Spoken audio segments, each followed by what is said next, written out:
You may want to say something about the large fleet of ships that's heading over to the Middle East. Well, Mr. President, you had to, like so many other cabinet members have referenced, rebuild the perception of America. And at the Department of War, that meant reestablishing deterrence. What happened in Afghanistan, what happened in Ukraine, a war that never would have occurred, what happened on October 7th in Israel, never would have happened under President Trump. So as a result, we're having to rebuild how our enemies perceive us. And when President Trump said, we're not getting Iran, you won't have a nuclear bomb, he meant it. And we sent those B-2s halfway around the world, and they never noticed.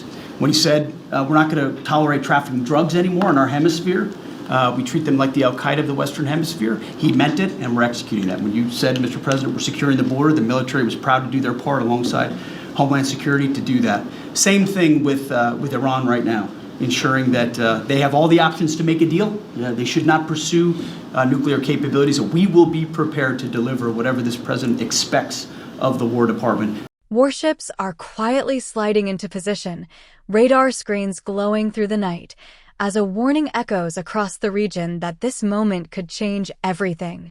The United States has significantly expanded its military footprint in the Middle East, and the message being sent is unmistakable. Washington is preparing for any outcome, and Iran is at the center of the storm. Over recent days, another Navy destroyer, the USS Delbert Black, has been deployed, bringing the total number of U.S. destroyers in the area to 6. These vessels are operating alongside 3 additional combat ships and the aircraft carrier USS Abraham Lincoln, a floating airbase that dramatically raises the stakes. Together, this force represents one of the most formidable concentrations of American naval power seen in the region in years. The buildup is not occurring in isolation or secrecy. It is unfolding in full view of allies, adversaries, and global observers, all of whom are trying to understand what comes next and how far this escalation might go. At the heart of the tension is President Donald Trump's blunt and highly public warning to Iran. In recent statements, he declared that a massive armada is moving toward the country, a phrase designed to capture attention and leave little room for misinterpretation. The rhetoric is sharp, deliberate, and unmistakably confrontational. It reinforces a broader message that the United States is not merely posturing, but signaling real military readiness. Trump's language fits a familiar pattern from his previous term: public pressure, maximum visibility, and the use of military strength as leverage. Supporters argue that this approach deters aggression by making the cost of defiance painfully clear. Critics, however, warn that such rhetoric risks miscalculation, especially in a region where misunderstandings have historically spiraled into open conflict. What is clear is that the president wants Iran and the world to understand that Washington is prepared to act if its warnings are ignored. As American warships gather, regional allies are working behind the scenes to prevent the situation from tipping into outright confrontation. Several Middle Eastern countries, including Turkey, are reportedly attempting to broker diplomatic talks aimed at lowering tensions. These efforts highlight the anxiety felt across the region, where leaders understand that any conflict between the U.S. and Iran would not remain contained. Trade routes, energy supplies, and regional stability would all be at risk. Turkey's involvement is particularly notable given its complex relationships with both Washington and Tehran.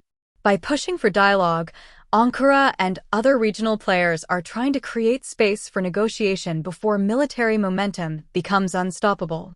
Their message is simple but urgent: diplomacy must keep pace with force, or the consequences could be devastating for everyone involved.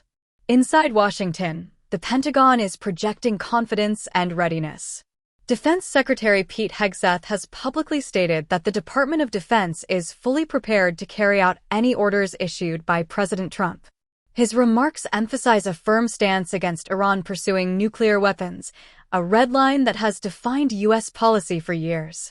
According to Hegseth, the military's role is to ensure that every option is available, from deterrence to direct action, should the president decide it is necessary.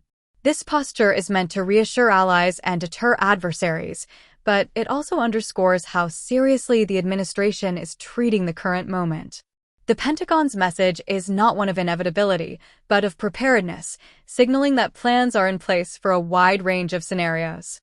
Analysts looking at the scale and composition of the U.S. military presence say it points to preparation for multiple contingencies. This is not a single-purpose deployment aimed at one specific outcome. Instead, it appears designed to give Washington flexibility, allowing it to respond quickly to developments on the ground. Defensive operations to protect U.S. forces and allies are clearly part of the picture, but so are potential offensive actions if tensions escalate further. The presence of the USS Abraham Lincoln, with its complement of fighter jets and support aircraft, adds a powerful air component that can be used for surveillance, deterrence, or strikes if ordered.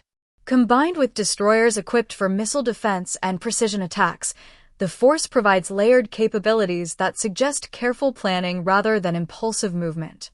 This buildup cannot be separated from the history that precedes it. During his previous term, President Trump authorized strikes on Iran's nuclear program and approved the killing of a senior commander of Iran's Revolutionary Guard, actions that dramatically raised tensions at the time. Those decisions were framed as necessary to reestablish deterrence and prevent further attacks on U.S. interests. For Iran, they were seen as acts of aggression that justified resistance and retaliation. The memory of those events still looms large, shaping how both sides interpret current actions. When Trump speaks of an approaching armada, Iranian leaders and military planners cannot ignore the precedent of decisive, and sometimes unexpected, U.S. action. Despite the heavy military presence and forceful rhetoric, the administration's ultimate strategic objective remains unclear. Observers are debating whether the goal is to punish the Iranian regime for past actions, to curb its nuclear ambitions through pressure, to protect U.S. forces and allies from potential attacks, or even to destabilize Iran's leadership from within. Each of these objectives would require a different approach and carry different risks.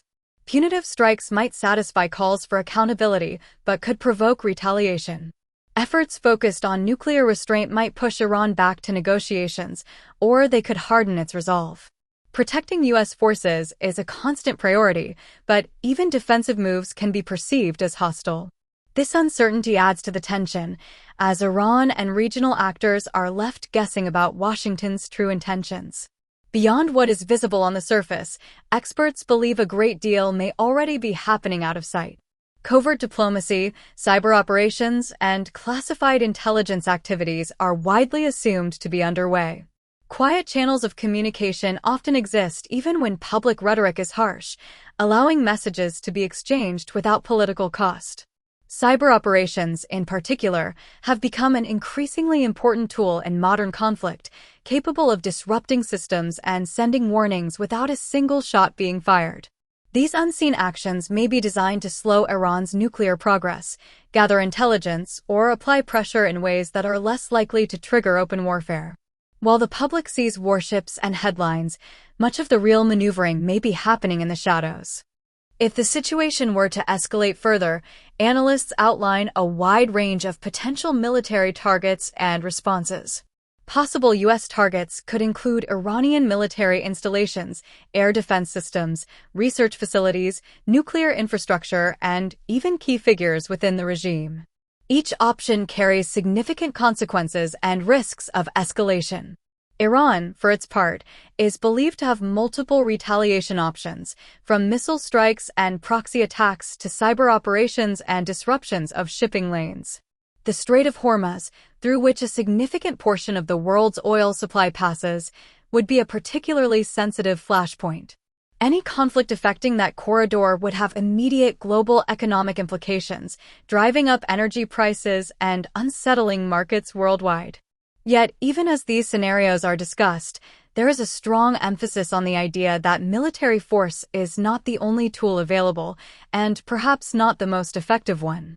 Many experts argue that covert actions, cyber operations, and sustained diplomatic pressure may achieve objectives with fewer risks than direct strikes. The presence of overwhelming military power can serve as a backdrop for negotiations, strengthening Washington's position at the table rather than replacing diplomacy altogether. Public talks, secret back channels, and regional mediation efforts may all be unfolding simultaneously, each playing a role in shaping outcomes. This layered approach reflects the complexity of modern conflict, where success often depends on combining visible strength with subtle influence. As the U.S. military buildup continues and diplomatic efforts race against time, the situation remains fluid and unpredictable. What happens next will depend on decisions made in Washington, Tehran, and regional capitals, as well as on how each side interprets the other's signals. The concentration of naval power, the sharp rhetoric from the White House, and the quiet push for diplomacy together paint a picture of a high-stakes standoff where every move matters. This moment underscores how quickly tensions can rise and how important careful judgment becomes when the costs of miscalculation are so high. To stay informed as this story develops and more updates unfold, hit the subscribe button for future uploads.